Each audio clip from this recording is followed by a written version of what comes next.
Trisomie, autisme, dyslexie, paralysie, cécité auditive et visuelle sont les handicaps qui touchent près de 12 millions de personnes en France. Ce chiffre prend en compte les handicaps les plus lourds, comme les incapacités mineures. Pour 80% des cas, il s'agit d'un handicap invisible. Nous rencontrons Mario, qui a été diagnostiqué autiste à l'âge de 2 ans et demi. Les symptômes de cet handicap se traduisent par des troubles du comportement, de la communication et des interactions sociales suivies par une répétition du langage.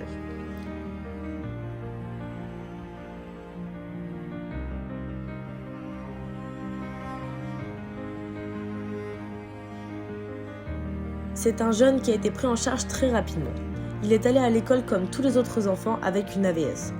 Quand Mario a grandi et qu'il a voulu s'insérer dans le monde du travail, cela a été une épreuve compliquée pour lui, mais aussi pour ses parents.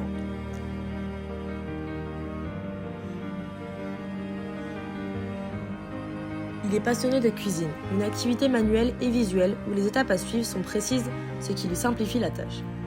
Les jeunes atteints d'un handicap assez développé comme le sien n'ont pas accès aux études supérieures.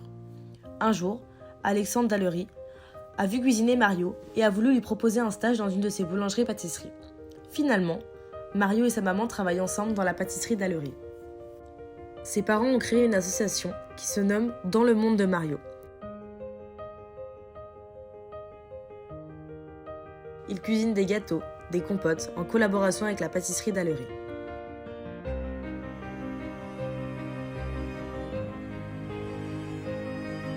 Il a parfois des comportements et des réactions imprévues. Lorsqu'il faisait des crises, qu'il mordait, qu'il frappait, il fallait gérer sans pour autant l'envahir davantage.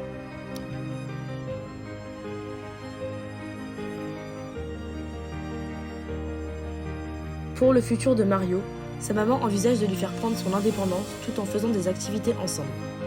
Mario a changé la vie de ses parents. Sa maman explique que grâce à lui, elle a appris à être quelqu'un de meilleur, à voir la vie du bon côté et à être positive. C'est un jeune très heureux, il a toujours le sourire. Concernant le regard des autres, cela a été difficile, mais sa famille est arrivée à le dépasser. Quand Mario était petit, le regard des autres n'était pas très insistant, car les enfants étaient tous très agités. Mais plus il grandissait, et aujourd'hui, à l'âge adulte, le regard n'est pas toujours tolérant. Sa maman explique qu'elle se moque du regard et de l'avis des autres. Mario est son fils. Elle ne le considérera jamais comme une plaie, elle est fière de lui. Mario est aujourd'hui heureux, il a toujours le sourire. Il est intégré à la vie professionnelle et se sent bien au sein d'une équipe qui est très à l'écoute, tolérante et empathique.